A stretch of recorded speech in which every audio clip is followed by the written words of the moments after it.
tense passengers at the Winnipeg Air Canada check-in. It's going to be work impacting for sure, absolutely. As of Saturday, Air Canada flight attendants will be in position to strike. The union says the sticking point is mostly wages. Paula Drover flies through Winnipeg every 2 weeks, heading from Rainy River to Newfoundland for work. I don't know what the alternative is. There's not many flights into Newfoundland, and there's a lot of workers that work away, so it's going to be a challenge for sure.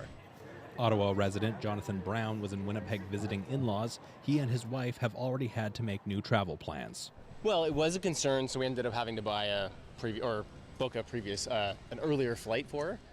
And tech CEO Ross Dyke is frustrated by the possible strike. I think what's interesting is the flight attendants, who represent a smaller population, I guess, of the total, I think, Air Canada workforce, are able to hold the company hostage, as well as the travelers. Dyke regularly flies all over the world, but mostly between his homes in LA and Victoria Beach. But this nonsense, which, in a small market like Winnipeg, is a real challenge, right? Because we don't have that many flights coming in and out of here on a regular basis.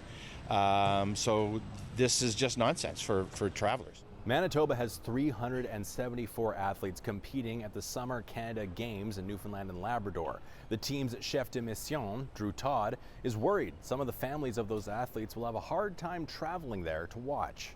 It's going to impact a lot on how, I say, more the spectators get to and from games and the families. And I know that, your kids have been putting in a ton of work over the last few years, and you really want to see that pay off and come to fruition. So we're hoping there can be a resolution as soon as possible.